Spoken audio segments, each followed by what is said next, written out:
If you want to know how an angel would act if it lived amongst humans, watch this video. According to the Akashic Records, if an angel were to be living on Earth today, how would they act and how would they move through the world? What would be their way of life? Please give us a full breakdown. According to the Akashic Records, when people imagine an angel walking the earth, they often picture something dramatic: radiant wings, supernatural power, constant miracles. But the records describe something quieter. If an angelic consciousness were living in a human body, most people would not recognize them immediately. They would appear human, yet their way of moving through life would carry a very different energetic signature. Let us open the archetype. Score 1, the core nature of an angelic soul. In the Akashic field, angels are described as consciousness organized around service, harmony, and protection of life. If such a being were embodied on Earth, their inner orientation would naturally move toward protecting others, restoring balance, encouraging truth, bringing calm into chaos. They would feel deeply responsible for the well-being of the collective, not because they were forced to, but because it would be their natural state. How they would behave, rather than seeking attention or power, an angelic presence would usually appear humble and grounded. Their behavior might include listening deeply to people, speaking truth gently, helping others quietly, remaining calm in intense situations, avoiding unnecessary conflict. They would often bring peace simply by being present. People might say they feel safe or understood around them. Their way of life. An angelic consciousness would likely live a life centered on service and alignment rather than status. They might be drawn to roles such as healers, teachers, caregivers, counselors, protectors, community builders.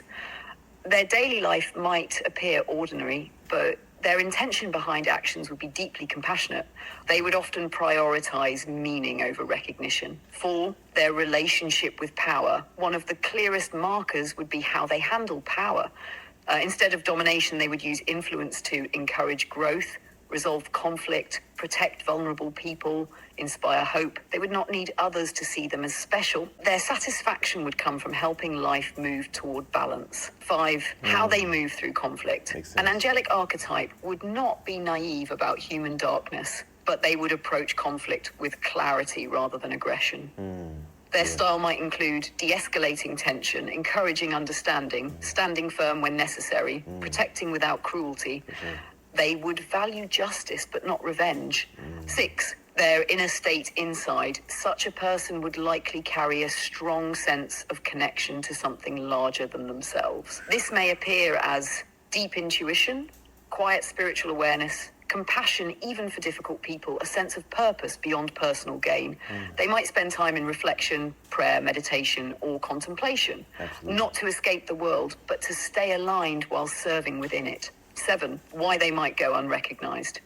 The Akashic perspective suggests that true service rarely seeks applause. An angelic presence might appear as the nurse who treats everyone with dignity, the teacher who sees potential in struggling students, the stranger who helps when no one else does, the friend who listens without judgment. Their influence would spread through small acts of goodness repeated over time. Indeed. Final Akashic insight. If an angel were living on Earth today, they would likely not stand apart from humanity. Instead, they would walk among people quietly, expressing their nature through compassion, courage, integrity, service. Their power would not come from supernatural display, but from the way their presence uplifts the world around them. In many spiritual traditions, the deeper teaching is that the potential for this kind of consciousness exists within human beings themselves. The more a person embodies kindness, truth, and service, the closer they move to that archetype. I think what I love most about what was shared is the fact that all of those qualities can be shown by us and reflected by us today. We don't have to necessarily have some type of supernatural awakening to be able to be kind, to be compassionate. And as it said, these are all available to humanity. So whether it's the teachings of Christ, the teachings of Buddha, or any other spiritual master, it is about us moving to a space where our heart can be open. And then our natural state will become angelic. I love that. If that was helpful to you, please go ahead and share it with somebody. And if you're looking for Reiki sessions, whether it be local or remote, go ahead and send me a DM as well for readings, etc. And if you're looking for consultations or my spiritual courses, hit the link. Much love. Peace.